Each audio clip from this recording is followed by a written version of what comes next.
Hello, this is a review for the Mercedes ML, where the sound went wrong straight away. Don't worry though, it's about to go good.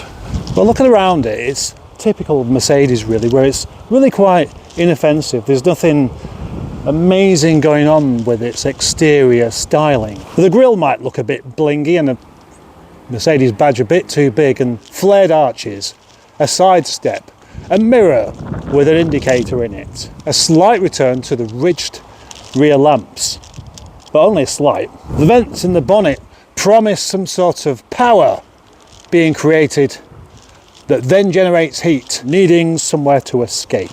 But this is a diesel. Diesels don't generate lots of heat, but this one does at least generate quite a bit of power. Underneath this bonnet is a 3-litre turbo diesel that produces 231 brake horsepower and 500 newton meters of torque. Although I can't be entirely sure of that, because looking up the engine statistics, the same engine produces an array of different amounts of power depending on which car it goes into, and not even which car, but which country the car is in. It's called the W164. It's a luxurious SUV, great for towing, wonderful for people who have horses. And inside we have a mix of pretend leather and pretend suede, also known as Alcantara. Still looks nice though. It's not an overly cluttered dashboard. It's not full of buttons everywhere. I mean, we have this arrangement of controls here for the heating and the air conditioning and the circulation and fan speed. It has cup holders, it has grab handles, it has an ashtray, it has a 7-speed automatic gearbox. Foot on brake, we can see that the gears are operated here, not there. Oh yes, in the back there's loads of room for your equestrial friends. I don't mean horses, I mean those people that like horses.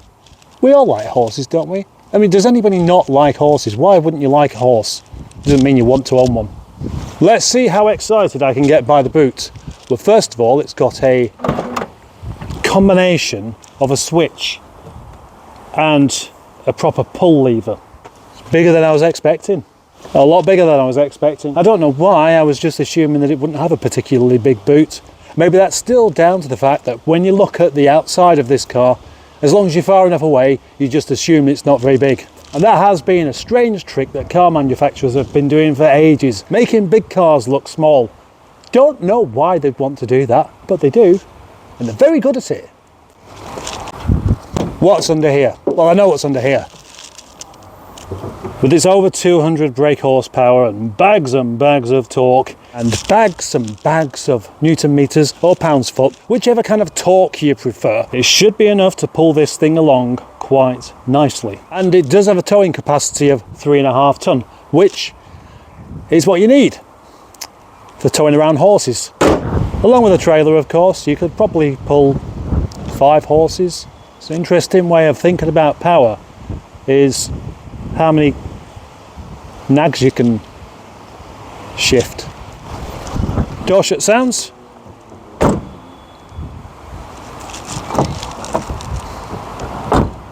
I think we're all about to give up on door shut sounds and whether that's important or not. What's the turning circle like? That's quite a good start actually. I've become quite a fan of old Mercedes really. Normally ones that are quite a bit older than this, but I just find them quite endearing. And straight away, just what an easy car to drive.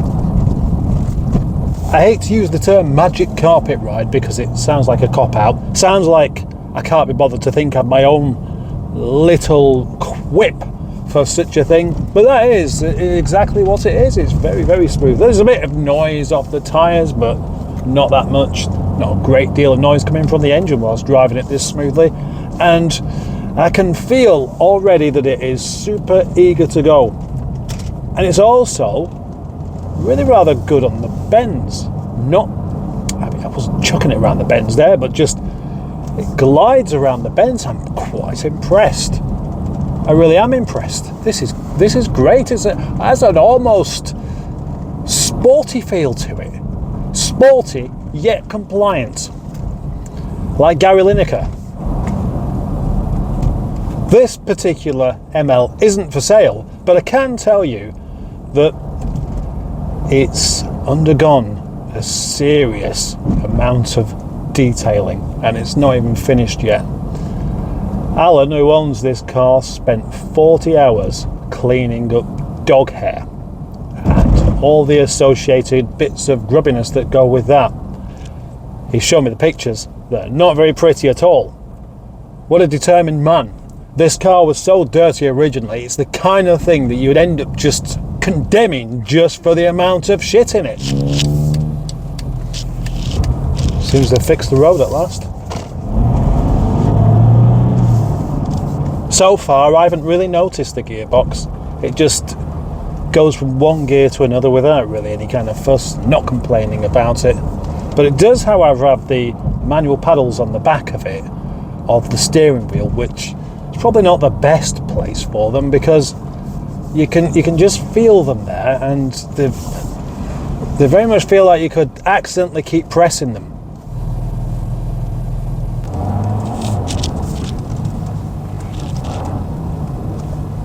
There are quite a few things I like about this car.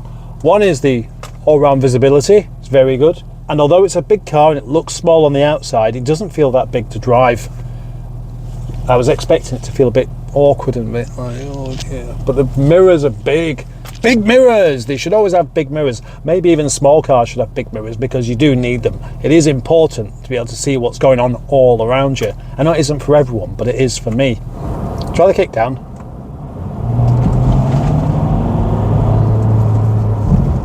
Maybe that's the appeal with Mercedes, is you just get in them and drive.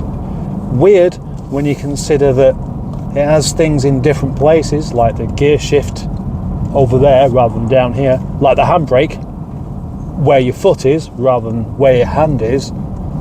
It's amazing how quickly you can get used to such things like that.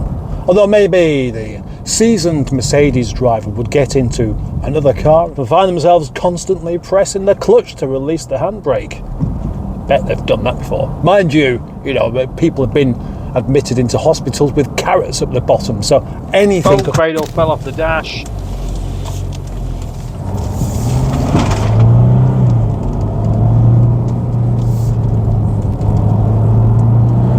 Oh yeah, it's done it. Now, I was warned about this. You can accidentally knock it into manual mode when you're just operating the steering, and I did that then and it wasn't changing up. It's like, oh, is there something wrong with the gearbox? Yeah, it's just a bit of a silly idea. I'm in 6th gear doing 20 miles per hour. That's seems pretty low. Can I go to 7th? No. And I was just about to say how quickly I got used to just having the gears on the stalk there. I mean, you're not going to be confused by it. You're not going to have to read a book about it. It's not going to keep you awake at night. It's not going to make you sweat and cause you high blood pressure because the gears are in a different place. I mean, really, if it wasn't there, it wouldn't be able to have 2 cup holders down there. So of course it makes sense. I'm never really that disappointed by any car I get into. One might say that's because my regular car's a Rover and anything else in comparison is good. But I wouldn't drive one of those if that's how I felt. But it is remarkably just easygoing. I could get used to this. When I say get used to it, I'm already used to it. I mean, I could get used to having a car like this and just feeling quite comfortable with it, provided it's not absolutely cack on fuel. And it isn't, although it's not brilliant. About 25 miles per gallon is about as much as you can expect from it. Obviously a lot less if you choose yourself a petrol version, of which the prices can be quite high. So this one has 231 brake horsepower, yet it is the one with the least amount of power. You can have a 4 litre diesel if you can find one, and I can't find one. but I haven't been looking either. I think my favourite thing about this car isn't the looks. It isn't its driving position, but quite possibly the fact that you can tow 3.5 ton with it, with this automatic gearbox, and I reckon it would do it really rather effortlessly. Normally I think people buy cars like this not for any other reason than as some sort of statement. You know, you drive yourself a big off-road SUV, it makes you look like you think you're successful, and maybe you are. Mind you, if you are, you don't really need to prove it. But this is the exception, because I think you would buy this car not for what it looks like, because it doesn't look that interesting. I don't think the image is such a thing to aspire to with this, but for what it can actually do, and for how well it does drive, and how easy it is to just get along with. You know that worrying thing when you get a new neighbour and you don't know what they're going to be like? Well, hopefully it'll be a neighbour like this car, who isn't particularly flashy, but is very, very useful, and bigger on the inside than you'd expect. I always thought if I wanted an off-road vehicle, the vehicle for me would be a Land Rover Discovery 2. Because it's not flash, it's not all plasticky, although it is quite rusty. But now I'm beginning to think one of these would be better. In conclusion then, I like it. I like the way it drives, and I like the way it changes gear. I like all the driving elements of it. And I'm not just saying that because it's owned by my friend Alan, because he knows. If I thought it was a bag of shit, I'd actually say, I think it's a bag of shit. But you know, you're welcome to it, if you enjoy it, you can. Maybe it's my toxic masculinity coming through, but the one thing I'm not keen on is its looks. I like a big car to look like a big car, not a big car that looks like a small car. So the ultimate car for me could be a Land Rover Discovery 2, but with all of the underpinnings and engineering of that. There is my final conclusion. Thank you so much for watching. If for some reason you like this video, do press the appropriate button. Why not subscribe so you can see more cack like this in the future? Bye bye.